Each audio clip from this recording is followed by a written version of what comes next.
Ada satu hal yang sering gue lakukan di fandom culture, tapi jarang gue omongin, jarang gue ceritain. Tapi karena gue butuh konten, jadi kayak pengen gue ceritain aja deh. Hal yang selalu gue lakukan pas nonton anime, baca manga, atau apapun lah ngikutin suatu in general, gue sering banget melakukan headcanon. Headcanon ini kayak ya udah biarin gue have fun, suka-suka aja. Lagi-lagi kalau misalnya lu familiar sama fandom culture ya, mungkin sering ngelakuin gini ya. Lu pada mungkin yang gak pernah ngelakuin ini, coba ngelakuin hal ini pas ngikutin cerita. Karena ya cerita aja jadi seru-seruan aja gitu buat ikutin. Kayak gue pengen aja sih iseng ngomongin headcanon di video pendek kali. Pertama-tama gue kayak perlu ngejelasin singkat dulu headcanon itu apaan ya. Headcanon itu bukan canon. Konsep canon itu kan kejadiannya atau hal tertentu itu dikonfirmasi di ceritanya sama yang bikin. Kalau headcanon itu ya nggak canon karena gak dikonfirmasi di ceritanya, itu lu konfirmasi dan lu bikin canon di kepala sendiri. Makanya namanya headcanon kan. Headcanon ini sering gue lakukan karena ceritanya gak ngasih konfirmasi ke suatu hal kalau hal itu terjadi atau enggak di dalam cerita, dan kesannya ngawang gitu. Jadi kayak hal ini tuh dibilang iya kagak, tapi dibilang juga kagak. Jadi 50-50 di dalam ceritanya. Hasilnya karena ngawang dan gak jelas gitu status dari cerita, akhirnya sering banget gue ngelakuin headcanon. Tapi kadang kalaupun misalnya status ya udah jelas, tapi gue pengen have fun iseng-iseng aja, gue headcanonin aja di kepala gue. Tapi kalau misalnya buat statusnya ngawang ya gue bikin interpretasi gue sendiri, kejadian apa atau apa aja gitu, biar ngebikin ceritanya lebih jelas di kepala gue berdasarkan interpretasi gue. Makanya gue ngebikin hal tertentu di dalam cerita tuh canon di kepala gue. Terus ya contoh headcanon yang sering gue lakukan apa, jujur banyak banget, dimulai dari yang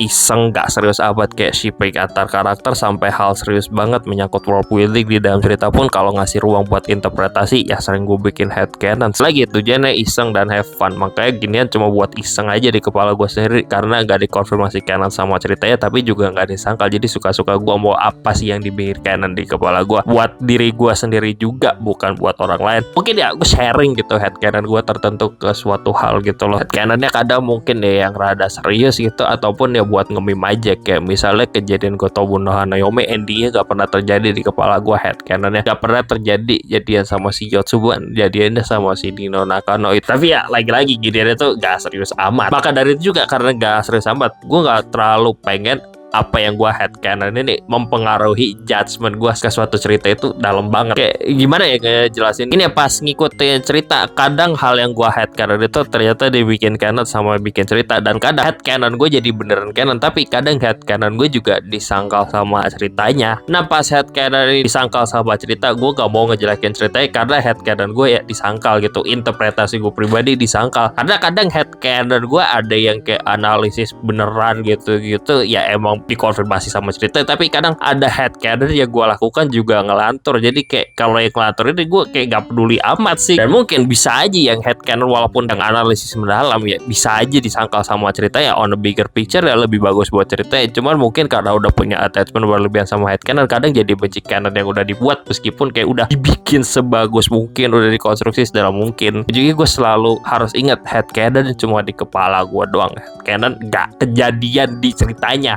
Headcanon itu bisa aja disangkal tiba-tiba, jadi kayak ya udah gue bawa santai aja, gue bawa iseng-iseng aja. Anyway, itu aja sih penutup dari gue video iseng pendek kali ini, cerita tentang satu budaya fandom yang sering gue lakukan tapi jarang gue omongin, itu headcanon. Gue yakin kok di luar sana banyak yang ngelakuin hal ini juga sama kayak gue. Karena apa ya, kalau ngikutin cerita kadang kagak headcanon itu ya bagi gue gak seru sih jujur, tapi ya gak serius amat. Makanya gue gak pernah pengen ngebikin headcanon ini terlalu mempengaruhi judgement gue ke suatu cerita, karena buat iseng doang, karena headcanon cuma ada di kepala gue doang. Anyway, udah gitu aja, bye.